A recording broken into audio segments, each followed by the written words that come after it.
First vlog भन्नुपर्छ यसलाई चाहिँ, जुन चाहिँ मैले चाहिँ -12 हो कि 13 डिग्रीमा बनाउँदैछु।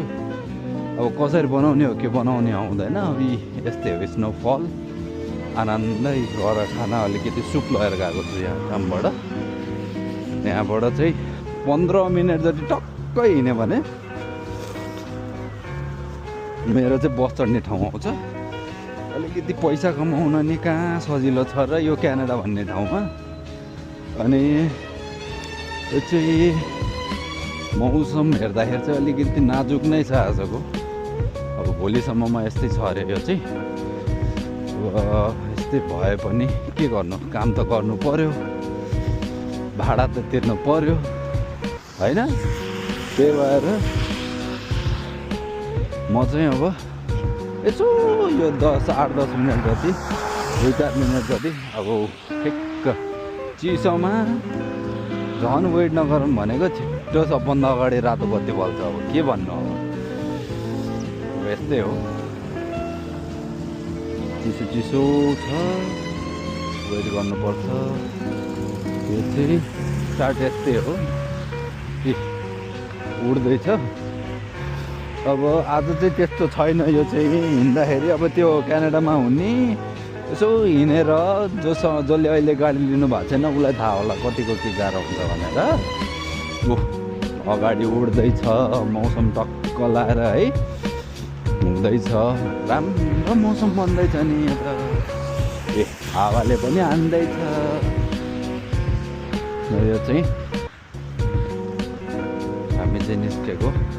अब पहिलो भ्लग हो कि भ्लग हो के बनाउन लागेको, यो कसरी बनाउने के बनाउने के आइडिया भएन होइन। अब जस्तो आयो त्यस्तै।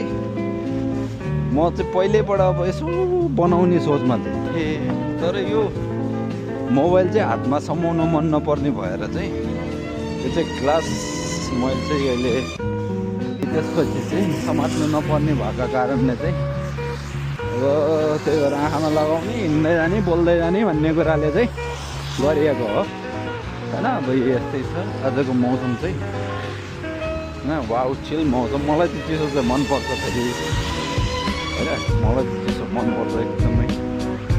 अब कसरी हो खै, भगवान्को कृपाले हो कि केले हो, अहिलेसम्म बिरामी चाहिँ भइएको छैन होइन।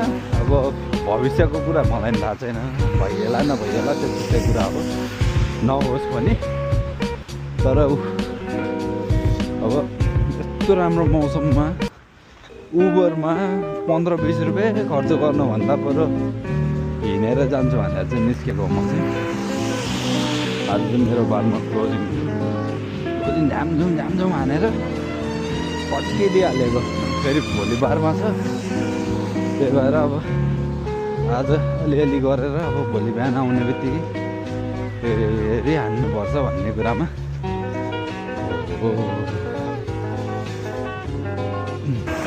त्यस्तो हुन्छ। यो चाहिँ नुन फाल्ने मसिन भनौँ न, नुन हो कि के हो त्यो चाहिँ एक्ज्याक्टली अहिलेसम्म चाखिएको चाहिँ छैन। नुनै होला भन्ने कुरामा मलाई चाहिँ विश्वास छ भन्ने कुरा हो। यहाँ चाहिँ हाम्रो हिन्दू हेरिटेज सेन्टर भयो चाहिँ टक्क लाएर यो चाहिँ होइन। त्यहाँ रामजीको मूर्ति देख्न सक्नुहुन्छ तपाईँहरू। अब देख्न सक्नुहुन्छ भने अब योमा देखिन्छ कि देखिँदैन त्यो पनि गाह्रो छ है फेरि। अनि लाइटहरू इट फिल्स लाइक डे। त्यही भएर मलाई चाहिँ हिँड्न चाहिँ अप्ठ्यारो लाग्दैन यो ठाउँमा चाहिँ। अब घरतिर भएको भए अलि अँध्यारो रातमा अब कताबाट कुकुर ल्याएर कुन चाहिँ खुट्टामा टोक्छ भन्ने डर हो। तर यहाँ चाहिँ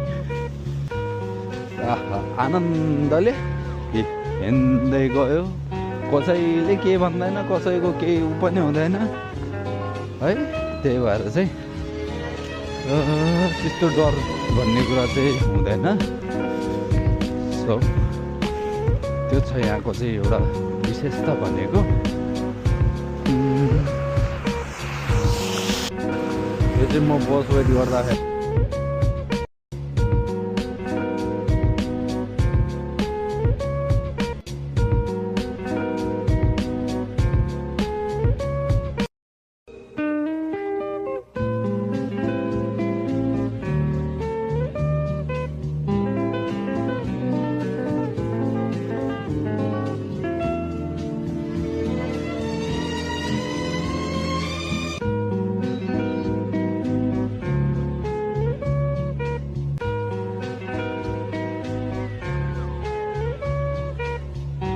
फेरि पनि हिँड्नुपर्छ 10 मिनट जति यो हिउँमा आनन्दले हिँडेर चिसो चिसै छ अब के गर्नु चिसो भए पनि अनि त्यसपछि जब घर पुग्ने हिउँमा हावा चाहिँ लाग्छ लागिरहेको छ आज भोलि पनि यस्तै छ मौसम चाहिँ अब के हुने हो भोलि चाहिँ हेरौँ होइन बस पनि लिन मिल्छ तर बसको लागि 10 मिनट वेट गरेर 3 मिनट बसमा आउनुभन्दा 10 मिनट हिँडेर म घर पुग्छु भन्ने ल आज चाहिँ म घर पुगेँ अब है अब